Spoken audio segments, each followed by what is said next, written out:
bakunze b'urubuga BM4 ndabaramukije ndanabifuriza kugira umunsi mwiza. Ndabiza abantu benshi muri ko muravyuka muja ku buzi bugiye butandukanye. Neza na neza uno munsi tugarutse muri akatondo kugira ngo tuyage na cyane ku vyaranze urugamba ruriko rurabera mu gihugu ca Kongo kuva mu ntango kugeza na n'ubu. Mu ntango z'urugamba, mu ntango z'intambara twarabonye ibinyamakuru vyinshi bigenda bivuga amakuru agiye atandukanye, cyane nisunze ku binyamakuru vyo ngaha mu gihugu cy'u Rwanda, nk'abakurikirana ba Roki, abakurikirana ba Scovia Mutesi baragiye barabona ivyo bagiye bashikiriza ku mbuga zabo. Ariko tugeze novuga hagati na hagati twahageze igihe turababura barihorera, muga turiko turabona uno munsi ariko baragaruka mu yindi shusho. Niyo mpamvu navuze ati reka nifashishije umusangozi wacu kugira ngo atubwire buri kimwe kuva mu ntango kugeza nino saha intambara ikibandanya, atubwire n'igituma canke ico yoba yatoye catumye ibinyamakuru hagera igihe turabibura. Mu nkundi rero manzi ndamuramutse ndanamwifuriza ibihe vyiza, ndamuha n'ikaze mu kiganiro cacu. Bwana Musesanguzi ndakuramukije cyane, ndanakwifuriza agatondo keza. Mwaramutse cyane bwana journaliste. Ego uragize neza. Jewe ndakomeye ndashima Imana. Muri kino gitondo kabisa navyutse numva meze neza. Ego hari ikirere ciza. Niyo mpamvu mvuga ko nshima Imana. Ego reka nje ndamutse n'abadukurikiranye. Mbere ndabahe n'ikaze muri kino kiganiro cacu cyo mu gatondo. Ego ni kiganiro novuga kiri kidasanzwe kuko bamenye twashikiriza ibiganiro ku makuru y'intambara cyangwa amakuru ari ku mirongo y'urugamba. Ego ariko kandi mbere na n'ubu amakuru turamatswe nk'amakuru y'imigwano iri kiraba aha muri Sud Kivu no muri Nord Kivu, aho hari ubuca abazarende bamaze kugabamwe ibitero. Ego mugabo turaza kuyabashikiriza mu masaha imbere mu idonido. Reka tuganire kuri kino kintu uvuze bwana journaliste. Ubwa mbere byose nja nkunda gutunga urutoki umuntu turiko tukora ikiganiro tutari kumwe, ndabikunda ariko ntacyo bitwaye kuvuga kanaka nk'akarorero.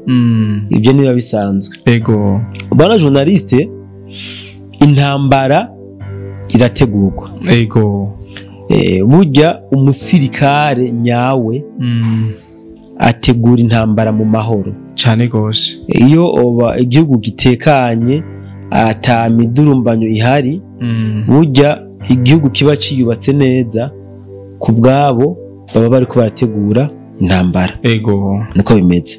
Rero ugutegura intambara bwana journaliste ntabwo ari ikintu coroshe.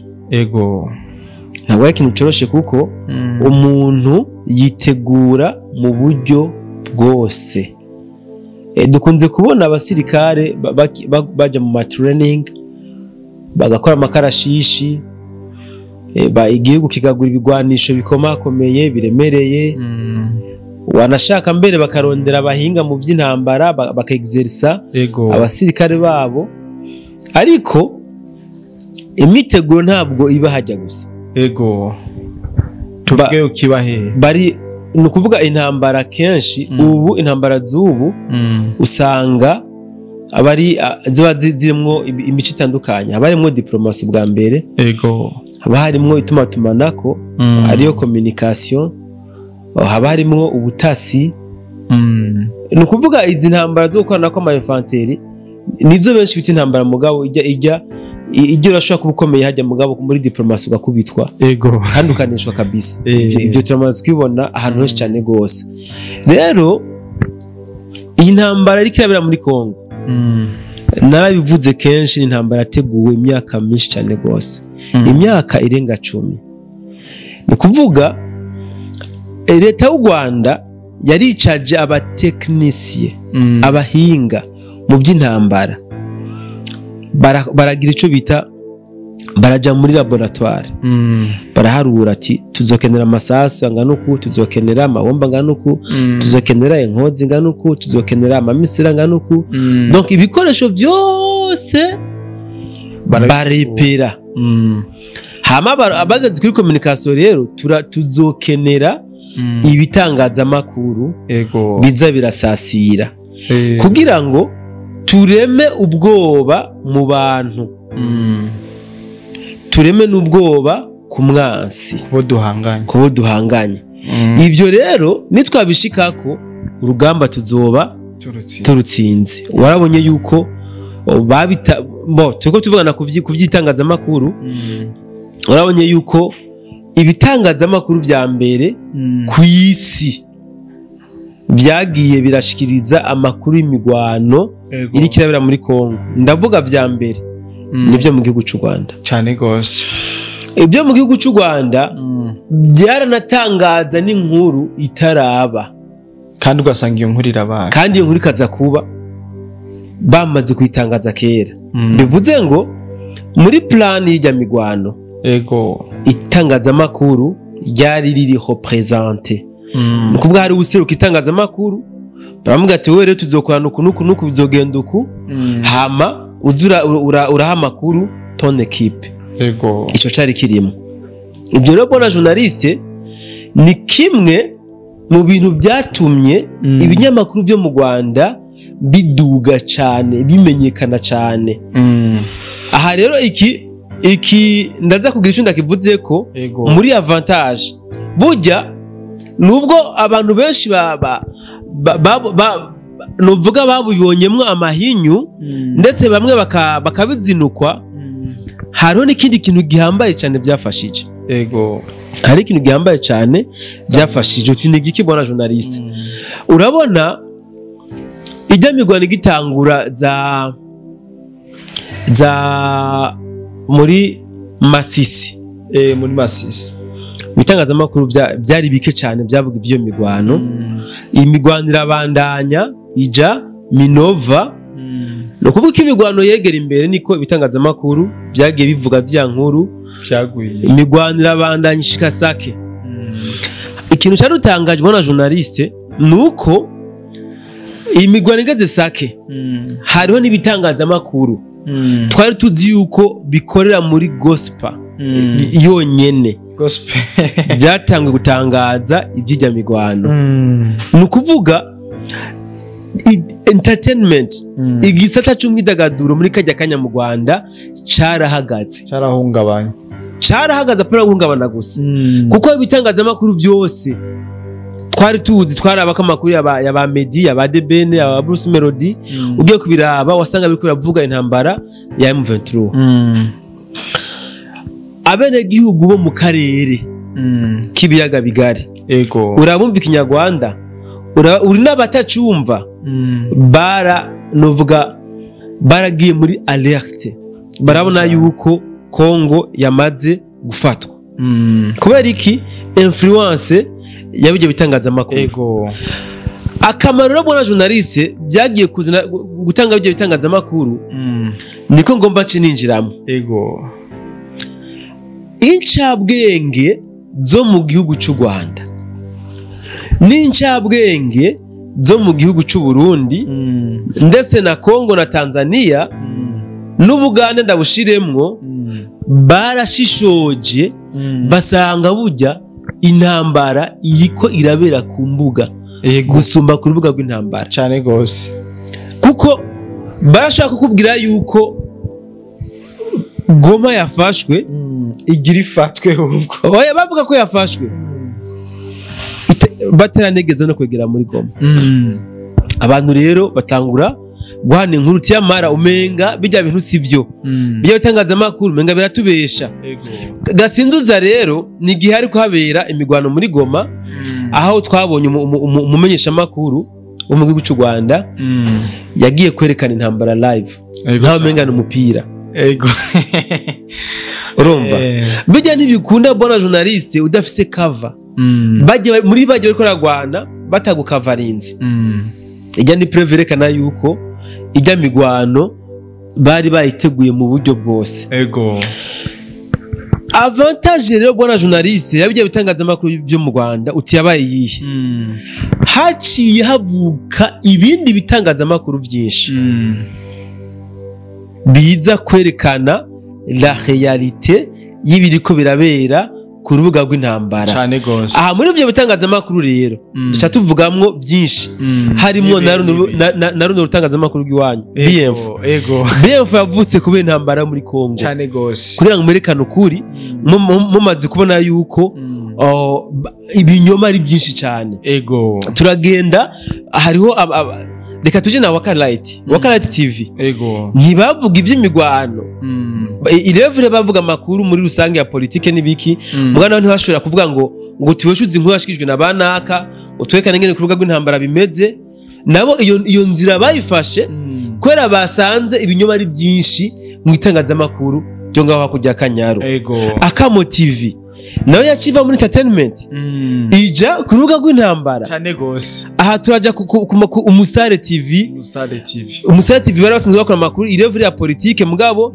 ntibaja ku mbuga z'intambara aha twokibagira za Kibature TV ibiyaga bigari news n'izindi nyinshi ni ukuvuga haciye havuka imbuga nyinshi zerekana ukuri kw'ibiri ku rubuga rw'intambara gutyo abenegihugu babona kurema batangura kubona kumbe ukuri kwa ruko bya bitangazamakuru rero bimaze kubona ko havutse ibindi byerekana ukuri byaciye bisa n'ibihesha birahagarika gusubira gutanga inkuru kuko byararavye ati none ko twaguma rutanga inkuru zerekana yuko urugamba rwaheze hakaba habonetse abandi berekana kuri kwibiri ku rubuga rw'intambara turivuguruza baca barahagarika cyane gose barahagarika pe hasigara hakora bimwe biriko bitanga amakuru y'ukuri ku rubuga rw'intambara cyane gose ubu rero bona journaliste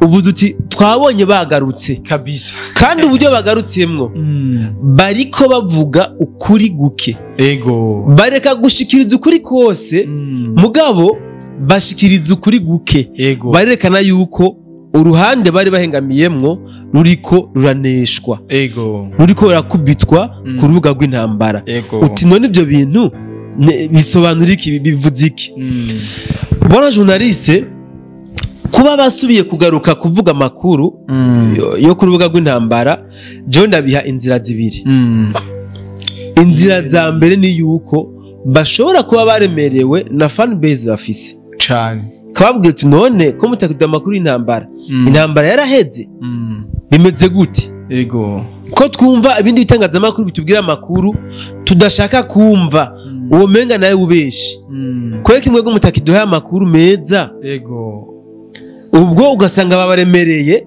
ugaca bahitamo kugira gute gusubira ku rubuga rw'intambara mugabo kubera ko hariho abo bahanganye ubu ku rubuga babarusha inguvu apana babarusha inguvu apana inguvu z'ababakurikirana inguvu z'ukuri atereka bose natwe dupfe gusubirayo abantu bacu tubahereze amakuru mugabo makeya iyo ni inzira ya mbere inzira igira kabiri urashobora gusanga uruhande begamiyeko ndavuga RDF canke M23 bahinduye umukenyuro bakababwira ati nimusubire mutanga amakuru kandi mutanga amakuru y'ukuri kuko tugomba twongereza izindi nguvu nukuvuga mwigarurire kandi babantu banyu tugomba rusubira twongereza inguvu ku rubuga rw'intambara gutyo nitwasubira kuza twigarurira ubundi buce muzoshikiriza amakuru n'inguvu bizotume n'abantu babandi muhanganye ku rubuga mubikwegerako bemera amakuru yanyu ivyo rero bona journaliste birashoboka iyo jewe izo nizo mbono jewe ndiko ndabibonamwo burya bona journaliste izi mbuga mukoresha zirafise ubushobozi zirafise inguvu nyinshi ndakunda kubivuga bona journaliste nkatangirira n'akarorero hano wacu mu Burundi burya 2015 abantu bahunze cyane sabi Bujumbura wapi yego irevura y'Ubujumbura hari abahunze mugabo abahunze cyane nabo mu Kirundo za Kayanza kubera iki amaradiyo bumviriza twari dufise radio mu gihugu sindanayivuga sinimwe twari dufise amaradiyo ashaka kuri 3 canke 4 yasasira nukuvuga nimbe havuze urusasu rumwe iradiyo zozo zatangaza yuko havuze nk'amasasu nk'igihumbi kabaye baturikije ikibondo haragaze naho ajya amaradiyo bagira live nukuvuga aba manifesta bakabaha ama microphone bariko biruka nukuvuga bikabikibiriraho kuri radio nukuvuga abantu bose bari mu ntara za ruguru bakumva ingene abene gihugu bariko batera amabuye ya polisi bariko birukanka nako haje imodoka bitera amalacrimogene tusa c'était juste kugira ngo bareme ubwoba mu bantu bikunde bahunge kuko umugambi wabo wari uko batera kudeta kudeta idakunze abantu bahunge baje kubafasha gutegura urundi rugamba jembe novuga yuko bagize réussite kuko amakambi y'impunzi bari bateguye bararonse abantu bayajamwo haba mu gihugu cy'u Rwanda usibye ko hari abatagiye muri amakambi yabo babateguriye mugabo kubera ubwoba bace bahungira muri Tanzania abandi muri Kongo rero journaliste ikibazo warumba juti ni kweri ki tubona umenga bagarutse jewe nk'umusesanguzi nabihaye izo nzira zibiri ariko mu badukurikiranye baraciye ubwenge nabo ndabizi barashobora kwandika muri commentaire izindi nzira nabo babonye zo zatumye bino bitangazamakuru byamaze iminsi mu gacerere byagarutse ku rubuga bwana musesanguzi reka ndagushimire cyane kurono makuru kuno musesanguzi washoboye kudukorera umusesanguzi bwiza cyane wavuze imvo zo zaratumye bagaruka n'imvo zatumye basume ngo turababoze kareje ndagushimiye cyane ndanakwifurize kwirigwa umeze neza ugira ibikorwa byiza uroranigwe mu mpande zose wakoze cyane bwana journaliste nanje ndagushimiye haracari kare haracari mu gatondo reka nipfurize umunsi mwiza badukurikiranye nanje ndayipfurize kugira umugisha ikiganza ciza mu byo bagiye gukora byose ndetse nawe Imana kuja imbere ihezagira n'ibikorwa by'intoke zawe asante sana nko muvyumvise turaje mu kanya gato kugira ngo tugaruke neza neza ku mirongo y'urugamba narijya tuba dufise amakuru y'ivyagiye biraba hirya no hino kare nanje ndabike banture ndabifuriza kururanirwa mugira umunsi mwiza ibikorwa vyiza twongere guhurira mu bindi biganiro bye bye